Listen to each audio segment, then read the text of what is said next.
low-cost watches because you are students. You don't need to wear expensive watch, and begin to sell to your colleagues. By the time you come out of college, you will have a capital that your friend who was buying from you do not have.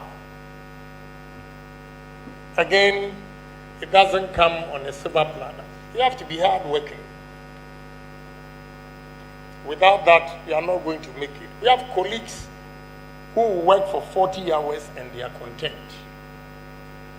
If you want to be an industry leader, you have to work more than 40 hours, no doubt about it. Working. When they came to campus to interview me, they said they were going to offer me $120,000 a year. Whilst they were interviewing me, I had $1,145,000 saved, intact, at a great bank. And Dr. Kranchi was the one who was managing it for me. So I came back home and asked my wife, so all this school, sleepless night, writing 10 papers, I'm going to make $120,000 a year minus Uncle Sam. Whilst the workers here were just misusing the money. I promised my wife, I'm going to manage my business in Ghana, and trust me, one day I will employ doctors, masters, first degree personalities to work for me, and have done exactly that.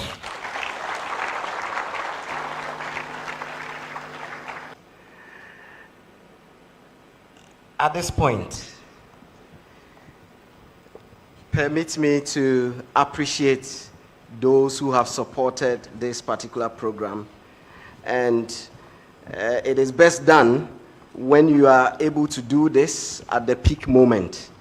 While we are ready to hear our special guests of honor's address and also the keynote address, I must say that indeed Sedan Investment has supported us and making this particular program successful.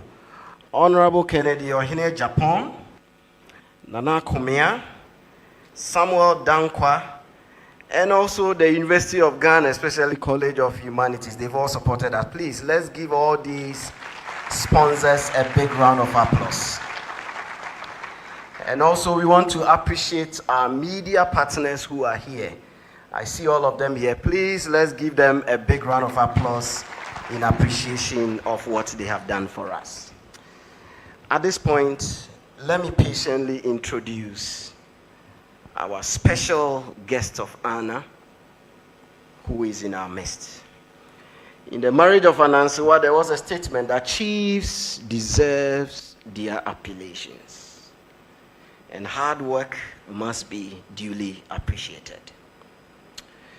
He is a visionary entrepreneur, a champion of African economic self-reliance. This person we are talking about is a Ghanaian entrepreneur, former member of parliament, and a thought leader whose career reflects a deep commitment to African self-determination through industrialization, job creation, and strategic investment in local capacity. With decades of experience across business and public service, he represents a powerful voice for economic transformation rooted in pragmatic leadership and visionary thinking. Let me, for the purpose of a lecturer, thematize his profile. The foremost part, his entrepreneurial impact. Honorable Agyapong is a self-made businessman, meaning he did not inherit a mountain of opportunity to grow his business. His ventures span media, manufacturing, agribusiness, and logistics. I didn't even know he produces plastic containers for many of the mineral bottled water we've been drinking. But I just got to know. He's the founder of Ken City Group, a conglomerate that includes Ken City Media, I'm talking about Net2 TV, Oman FM, Ash FM, Ashanti Steel, Africa's largest single-owned owner steel company, and one of the continent's largest cold storage facilities. His investment has created over thousands of jobs, particularly for Ghanaian youth, making him a vocal advocate for entrepreneurship as a tool for structural transformation. So what this means is that he has the freeness of speech when it comes to continue to empower the youth of our time to support Ghana's development. The second thematic area of his profile, his political leadership and public service. A founding member of the New Patriotic Party, Honorable Agyapong has played a pivotal role in shaping Ghana's democratic and economic landscape. He served in Ghana's parliament for 24 years. I am sure some of our students were not born, Honorable. Some of them were not born. 24 years. Please, let's clap for him. Represented the then Asin North and now Asin Central and chaired key committees, including local government and rural development, and later defense and interior. His political career is marked by bold advocacy for economic nationalism, anti-corruption, and transparent government. Over the years, this is something he's done so publicly to save the Ghanaian purse. In 2023, he contested for the presidential candidacy of his party, finishing as a runner-up. His campaign centered on restoring discipline, promoting job-led development, and building a resilient and self-sufficient Ghana we want. The third thematic area, thought leadership and vision for Africa. Honorable Agyapong's leadership philosophy is grounded in the belief that Africa's greatest asset is its people. And that is why when we invited him, he said, look, I'll block half of my day just to be with all students. Please, doesn't he deserve a round of applause?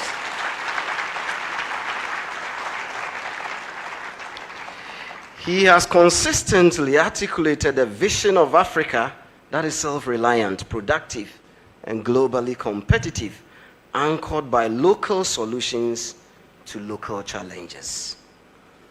He is a firm believer in the power of regional autonomy and decentralized governance to unlock innovation and responsiveness across the continent.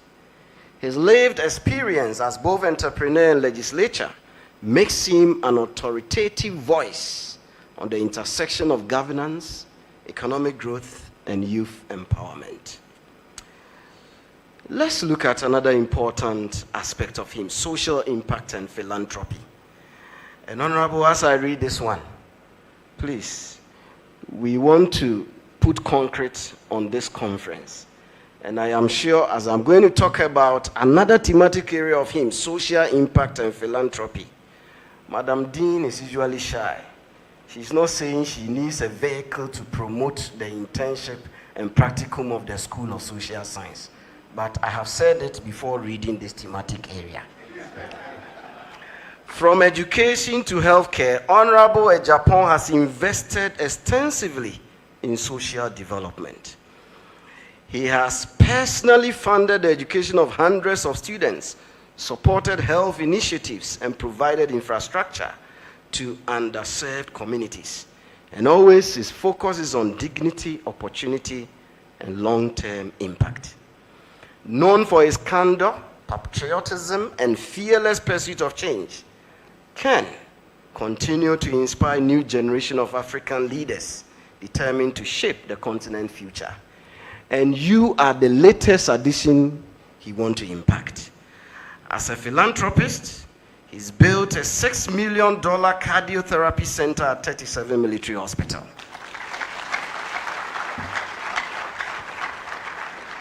He spent about $300,000 at Komfo Hospital providing hospital beds, wheelchairs, and fixing broken down scanner. He provided Tamale Teaching Hospital with a 1,000 megawatt capacity generator.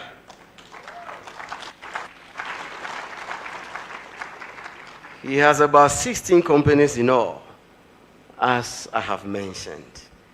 He's one of the few Ghanaians having a steel company, which when completed will employ over 1,000 workers.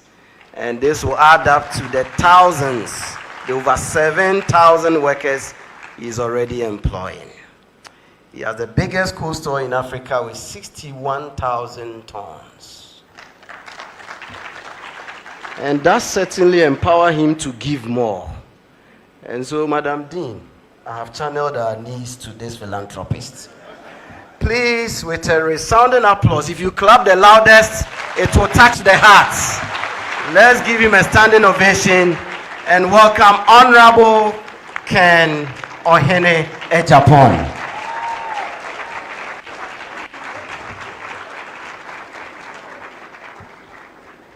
Thank you. Please have a seat.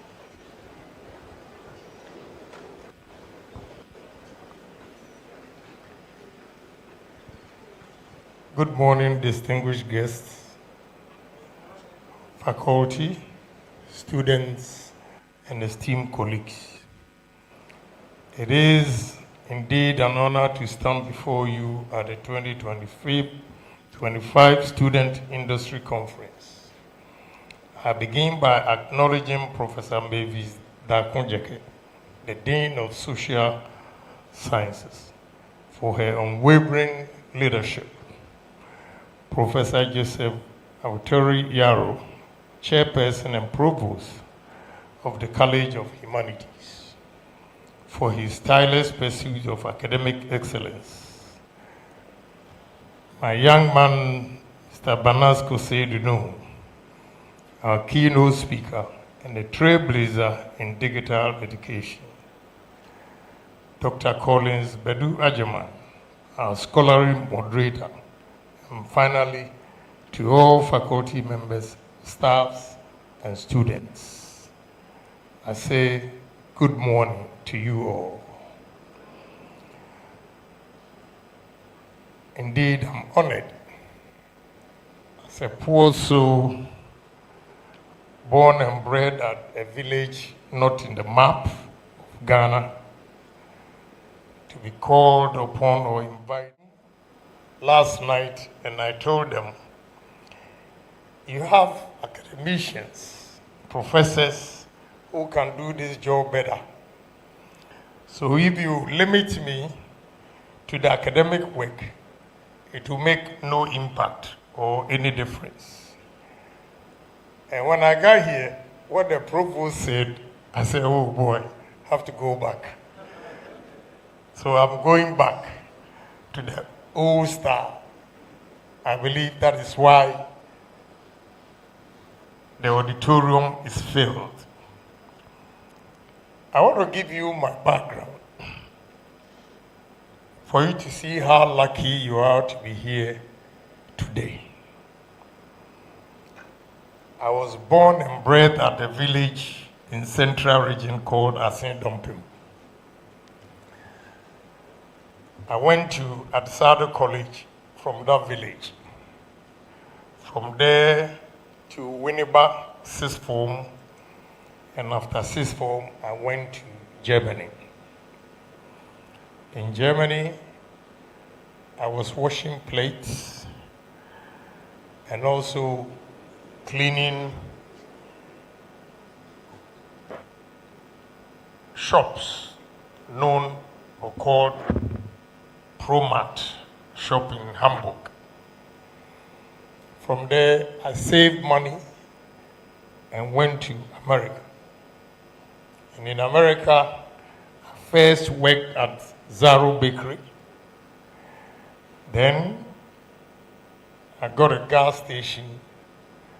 I worked, and that time I was working 88 hours a week at the gas station and 40 hours at the bakery. I managed to save and bought my first taxi. Within 7 months, I had 8 taxis. 7 guys working for me and paying $40 a day.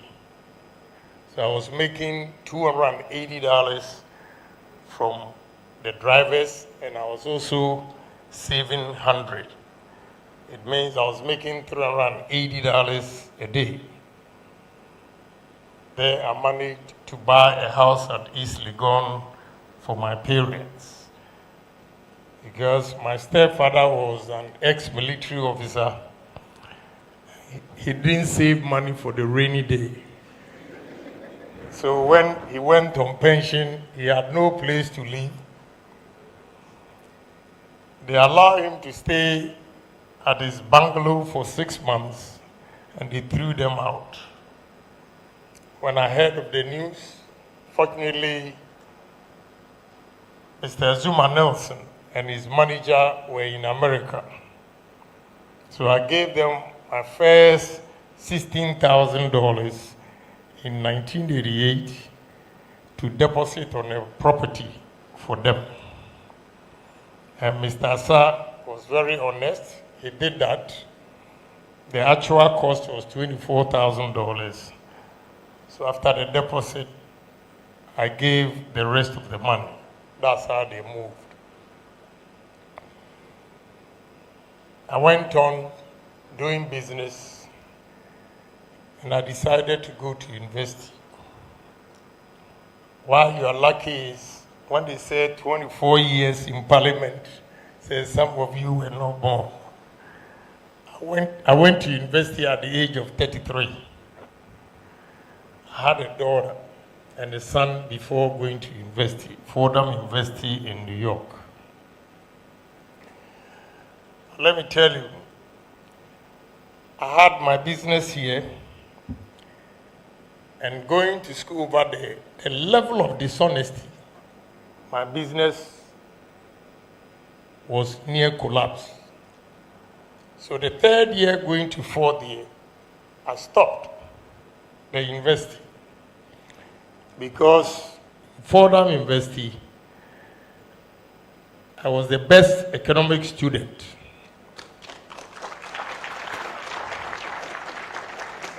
So my professor introduced me to a company called Smith Barney.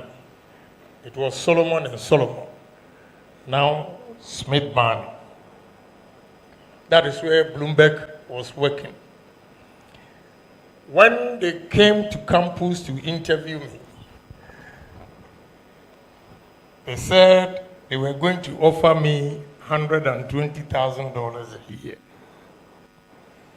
Whilst they were interviewing me, I had $1,145,000 saved, intact, at a great bank. And Dr. Kranchi was the one who was managing it for me. So I came back home and asked my wife, so all this school, sleepless night, writing 10 papers, I'm going to make $120,000 a year minus Uncle Sam. Whilst the workers here were just misusing the money. I promised my wife, I'm going to manage my business in Ghana, and trust me, one day I will employ doctors, masters, first degree personalities to work for me, and have done exactly that.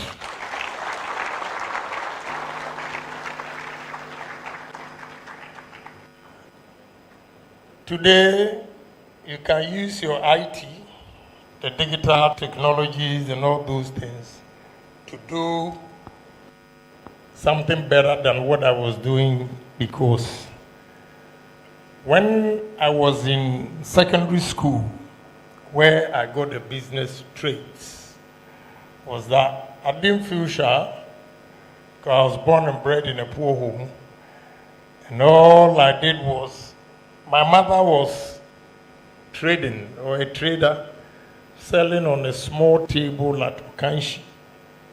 So on vacations, I would just go and select some of the items and put it on the board and walk from Okanshi to Agbogboshi, walk Okanshi to Kokomlemle. And I was hawking on the street. When I see you, I'll show you, yes, PK, chocolate, Tatra, Nazet, yes, raw.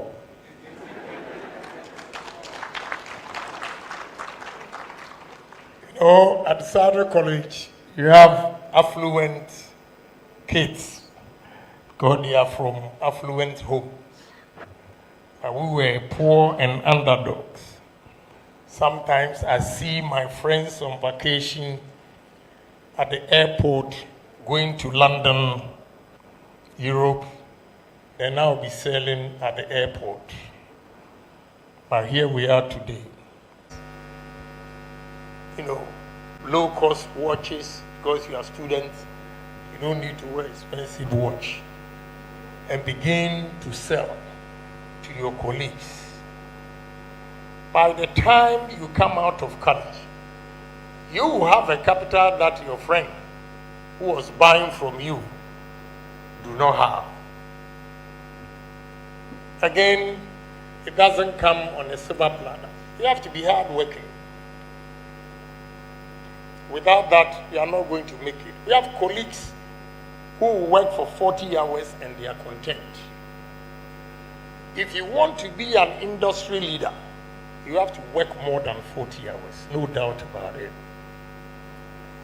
I gave an example where my normal job at the bakery was 40 hours. I took the gas station job as a pump attendant, and friends who were going to parties during the weekend, I took their shift. And in the long run, my senior who introduced me or gave me that job, I bought him a Cadillac because he didn't have anywhere to go. He spent most of his time going parties, enjoying himself. You have to postpone your spending today for tomorrow. That is the savings. And your savings, when you have accumulated enough, be bold to invest it. And one key area to success is integrity. You have to be honest in your dealings. If you are dishonest, you might have the power today to dupe people, but eventually, all what you have acquired illegally, you will lose it. But if you are honest, wherever you are, people will knock at your door because they believe in you. I'll give you one practical example. I bought this plastic company. It's called Platinum Plastics at the free zones. And I had to meet the suppliers.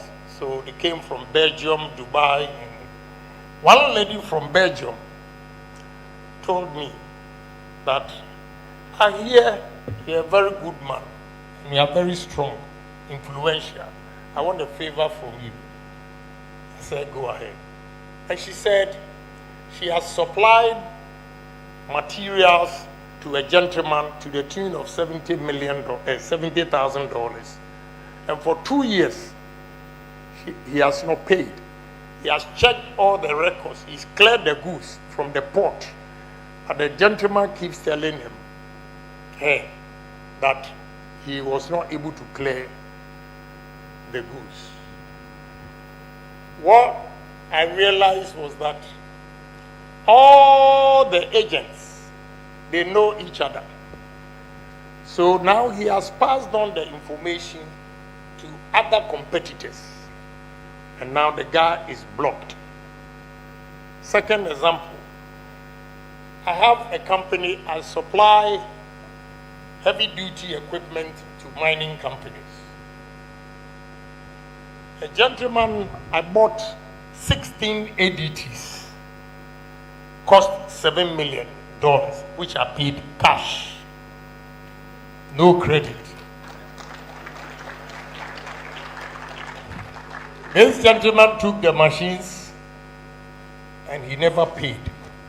So I took the machines back from him. Just about a month ago, there was a mining conference in Tanzania. The guy went there. He was bragging to investors. I'm the biggest supplier of mining equipment in Ghana, this and that. Unfortunately for him, you see, it didn't happen to him in Ghana here, but in Tanzania. He was talking to Dangote's partner, who is into mining and tech. And the partner's son is my son's friend. So they were in Tanzania together. They went and he saw the guy who duped me talking to his friend's father. So I'm the biggest supplier. And he was born in America. So that inhibition is not in him. Oh, fache, no. There and there he told them at the meeting, he's a liar, he's a thief. My father gave him this number of ADT equipment and he never paid. Right there, they cut him off. The man has never met me before. Now he wants me to be his partner in Ghana because of honesty.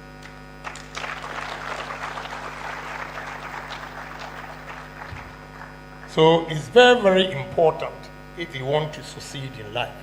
Again, humility. See a lot of rich people here in Africa, especially black people, even in America. See the American basketball players and footballers. When they are going to the stadium, the cars that they use are more expensive than the club owners. Exactly so happening here in Ghana. If you are not humble, this is too personal, I will not mention the name. I went to a young man's house and I saw about 12 cars parked. Then I told him, you work for government. You live in this neighborhood, enclosed neighborhood, that everybody knows who you are. Are you dumb to park 12 cars here? What are you doing with this? You met people here. Before you came, there were people staying here. They saw your house being built. And now you have 12 cars. He is not a minister. He is chief executive. And have 12 cars parked. I advise him, you got to be humble. You are exposing yourself. I don't want to tell you what has happened to him. You know, so you have to be humble if you really want to do business. It is not going about, throwing about, showcasing what you have. If you go to meetings, the billionaires, they come in with jeans and t-shirts and sneakers. It is those of us, we call ourselves wannabe. The wannabe, we go there to impress. Then we put on nice suits, nice watch. In the meetings, they don't even look at the watch. They don't have time. When you talk to them and you hear the things they dream and think about, you realize you've wasted your time going to buy all these things. So we have to be humble. Then you should have foresight. You need a foresight. Ask yourself where you want to go, how far you want to go in life. It is important. Anybody without a foresight has no dream. If you have a foresight, you dream. And when you dream, dream big. Don't be a myopic dreamer or thinker. Do it big. Think big, do it big, and you reap big.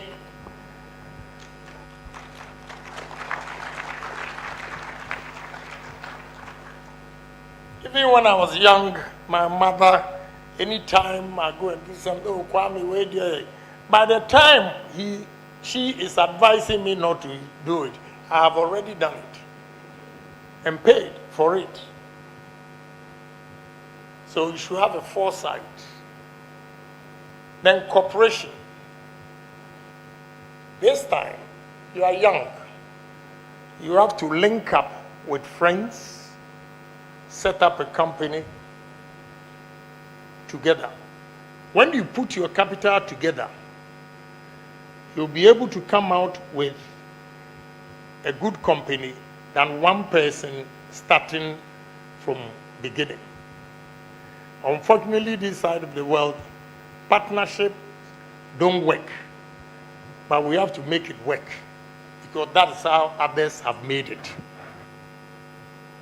So we need cooperation among ourselves. We don't need negative competition. Competition is important, but it becomes negative when you are envious of your colleague. It's not healthy at all.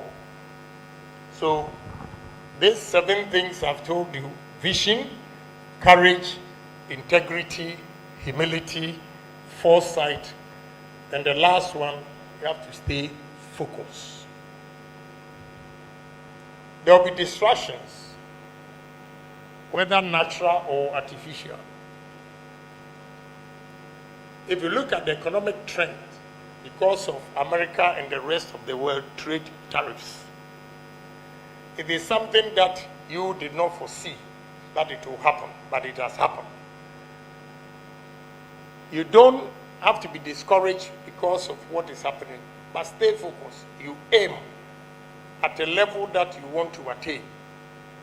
And trust me, although what I call, we live in a world where we are multitudinous in Canada. It's like waves, it goes down and up.